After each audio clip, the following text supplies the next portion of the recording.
we have a interesting article right here, you guys. It says DC Comics agrees it shares a multiverse with Marvel. This is very interesting because I want to see what this says. Superman and Booster Gold are trapped in the future on a hostile planet ruled by the House of Zod. Their only ally, Booster's robot buddy Skeets, is dead. Things are looking pretty bad for our heroes at the start of Action Comics 998. And while they do manage to get out of their predicament, it's a superhero comics after all. The real interesting stuff in this issue comes towards the end of the story. Now, I will say, it says, warning, the following article contains major spoilers for Action Comics 998 by Dan Jurgens, Will Conrad, Ivan Nuns, and Rob Lee, on sale now. So you have been warned. Let's get it. It says, last week, Infinity Countdown Prime #1 had a bit of fun with the DC Universe by showing a brief glimpse of an alternate universe Captain Marvel who looked very much like the hero we know as Shazam. And this week, DC gets to have some fun of its own. After a particularly somber scene where Superman and Booster witness the destruction of Krypton, in which Superman confirms that his father was pulled out of time and space by a mysterious force, the heroes decide to head home to their rightful time. Booster jokingly refers to Skeets as Alfred, a reference to Batman's faithful butler, Alfred Pennyworth. When Skeets objects, Booster comes back saying, not like I can call you Jarvis. Whole other timeline. Huh. Okay.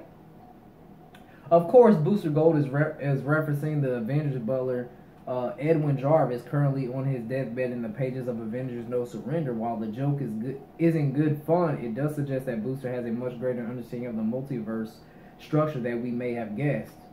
The Multiversity confirmed there are other multiverses out there, leaving room for the Arrowverse and the DCU, and somewhere the Marvel Multiverse too. They crossed over a bunch in previous decades, and there's nothing to say it won't ever happen again. However, unlikely.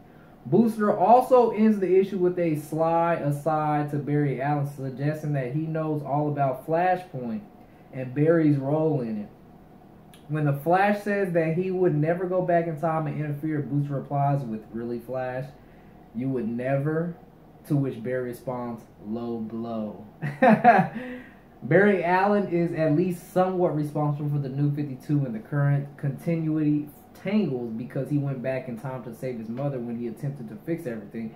It opened the doors for Dr. Manhattan to peek in and mess everything up. Of course, it's a more funny aside than a groundbreaking character moment for either character, but it does again present Booster as someone who knows a lot more than he's letting on. Skeets 2.0. The conclusion to Booster's shot also features a major upgrade for Skeets, who was seemingly destroyed last issue by General Zod's son, Lord Zod.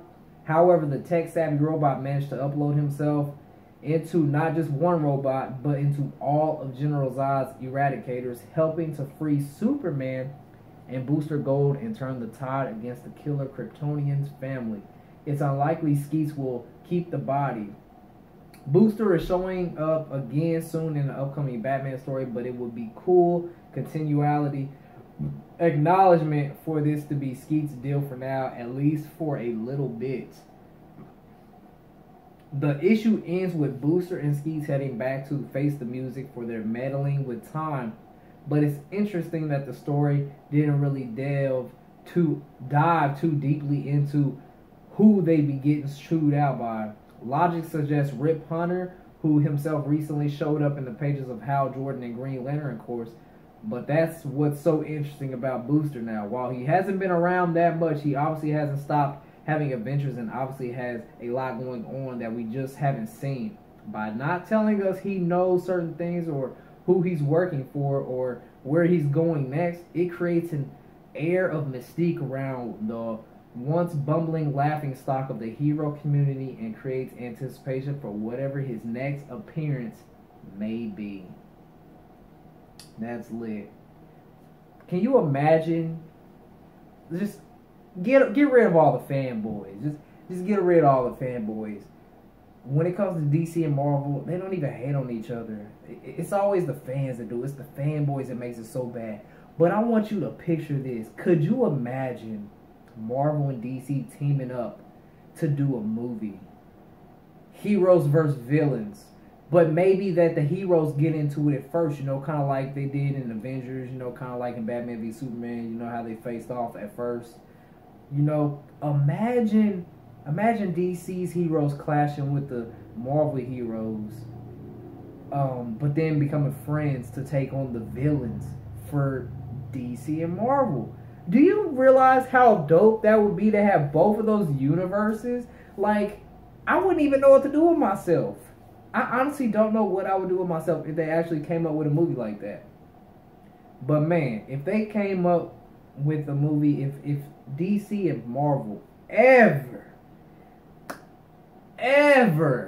came up with a DC and Marvel team up movie that had heroes and villains in it, bro, just praise the Lord. Because you know what, that would be a beautiful thing on a big screen to see, man. Come on. If you a real comic book nerd, if you a real superhero fan, man, how much would you love to see that? That would be amazing. That'd be crazy. That'd be a dream come true. I ain't even gonna lie. To see everybody, all the heroes on one screen with the villains, that'd be dope, man. This is cool though. This is why you should read comics, because comics have a lot of good things in it, you know, that's not always in the movies that they show. So this is cool. They share a universe. It's pretty lit, man. I thought it was definitely lit how they was talking about Flash and the Booster, how Booster knew about Flash. He was like, really, Flash? You're not going to go change time again? Really? Really? Because you're going to go save your mom again. Stop lying to everybody. But, yo, this article was lit. This is definitely a fun, you know, a fun idea to play around with talk with other people, you know. Just to get your nerd on, you know what I'm saying? But if they ever did a movie, that'd be super lit.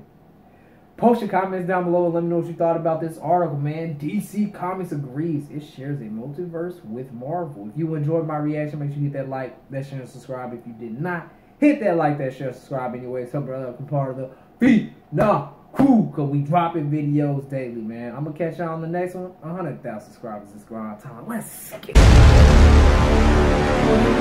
it.